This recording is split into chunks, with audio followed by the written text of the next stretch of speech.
નમસ્કાર, આપ જોઈ રહ્યા છો નેશન પ્લસ ન્યૂઝ. હું છું આપની સાથે હેતલ. વડોદરા શહેરના છાણી TP13 વિસ્તારમાં નાઇટ ક્રિકેટ મેચ દરમિયાન બે જૂથ વચ્ચે બવાલ થઈ હોવાની માહિતી સામે આવી રહી છે. વડોદરા શહેરના છાણી TP13 વિસ્તારમાં નાઇટ ક્રિકેટ મેચ દરમિયાન ફાઇનલ મેચમાં હંગામો થયો હોવાની માહિતી પ્રાપ્ત થઈ રહી છે. ફાઇનલ મેચ હોવાથી મેચ જોવા રાત્રિના મોટી સંખ્યામાં ક્રિકેટ રસિયાઓ આવી પહોંચ્યા હતા, જેમાં એક ટીમે પ્રથમ બેટિંગ કરી નિર્ધારિત ઓવરમાં 98 રન બનાવ્યા હતા, જેને જવાબમાં હરીફ ટીમ બેટિંગમાં ઉતરી હતી. જ્યાં બોલર બોલિંગ દરમિયાન બેટ્સમેન કેચ ઉછાળે ત્યારે જ અમ્પાયર દ્વારા નો બોલ આપવામાં આવતા હોવાના આક્ષેપ કરવામાં આવે છે. TP13 છાણી અંદર TP13 એક ગ્રાઉન્ડ છે, કોર્પોરેશન ગ્રાઉન્ડ. ત્યાં મારી ટીમની ફાઇનલ મેચ હતી.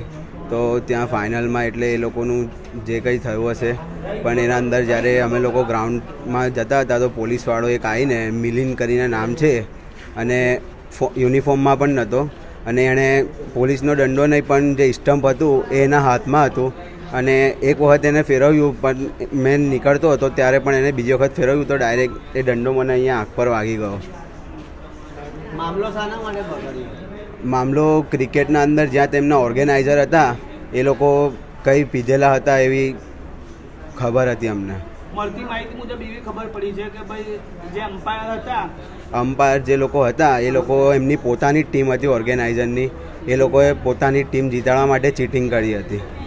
એ બાબતે અમે લોકો પછી બોલવા ગયા તો એ લોકોએ પોલીસવાળાને એવું કીધું કે એ બધાને ગાડીમાં બેસાડી દો, અને પછી પોલીસવાળા અમને દાદાગીરી કરવા માંડ્યા, ચલો બહાર નીકળો, તમારાથી જે થાય એ કરી લો.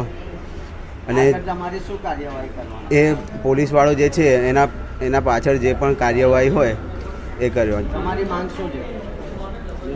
એને સસ્પેન્ડ કરવો પડે. અમ્પાયરના નિર્ણયથી બોલિંગની ટીમ નારાજ થઈ છે. 2 થી 3 વખત આવું જ થતા બોલિંગ ટીમે રમવાનો ઇનકાર કરતા મામલો બિચક્યો હતો.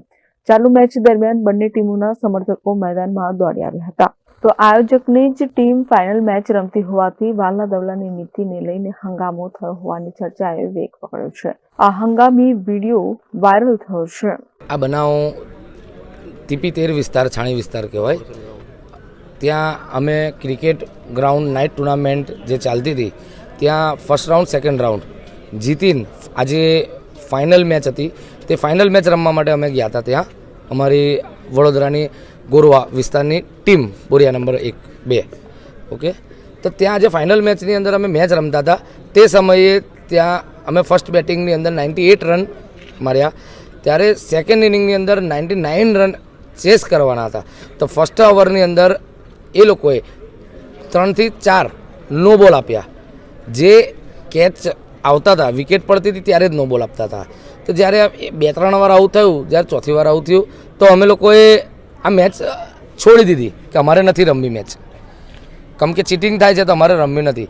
તો તે બાબતને લઈને સામે ઓર્ગેનાઇઝરની ટીમ હતી, હિતેશભાઈ કરીને નામ છે, અને શંભુભાઈ. તે ભાઈએ સ્ટમ્પ આપી કે બેટ આપી અને 2 બેટ મારી લીધા છોકરાને, અને એક ચેક શર્ટની અંદર રેડ કલરનો ચેક શર્ટ પહેર્યો છે.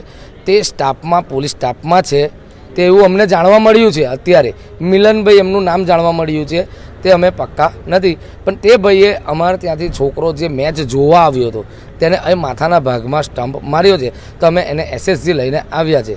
તો અમે પ્રશાસન જોડે કે કોઈ પણ જે વિસ્તારના આગેવાન છે કે જે મેચના ઓર્ગેનાઇઝર છે એને પોલીસે પરમિશન આપી હતી, તો પોલીસને અમે માંગ કરીએ છીએ કે અમને ન્યાય અપાવે. કે આજે ફાઇનલ મેચની અંદર અમે મેચ રમવા ગયા હતા અને ત્યાં અમારી સાથે આવું ચીટિંગ કર્યું. અમે તો મેચ છોડી દીધી હતી કે અમારે નથી રમવી. મેચ છોડવાનું કારણ કે એ લોકો ચીટિંગ કરતા હતા અને જેને બેટ મારી, મેઇન કારણ જે છે એ મેચમાં ચીટિંગ થઈ હતી એ બાબતે, તે બાબતનું છે. તમારું નામ? મારું નામ તોસીફ. એટલે તમારી પ્રશાસનથી તમારી શું માંગ છે? અમારી માંગ છે કે આ લોકોને અરેસ્ટ કરે, જે પણ ગુનેગાર છે, બેટ માર્યું છે, સ્ટમ્પ માર્યું છે, અને કાયદેસરની કાર્યવાહી કરે. મિલનભાઈ છે, હર્ષિતભાઈ છે, શંભુભાઈ છે, કે જે મોહમ્મદ હિતેશ છે, જે પણ છે તે બધાને અરેસ્ટ કરે અને તેમના પર કાયદેસરની કાર્યવાહી કરે. પોલીસ ત્યાં હાજર હતી, પરમિશન લઈને એ લોકોએ રાઉન્ડ ખોલેલ છે. પોલીસ ત્યાં હાજર હતી અને જાણવા મળ્યું છે કે ઓર્ગેનાઇઝરની ટીમ હતી આ ડ્રિંક કરેલા હતા અને પોલીસને કદાચ તે સ્ટાફમાં હોય તે ભાઈ જે ભાઈ સ્ટાફ માર્યો છે તો એમને અધિકાર નથી કે તે કોઈ પણ છોકરાને આવી રીતે મારી શકે. કેમેરામેન નવનીત પરમાર સાથે સત્યમ નવાશકર, નેશન પ્લસ ન્યૂઝ, વડોદરા.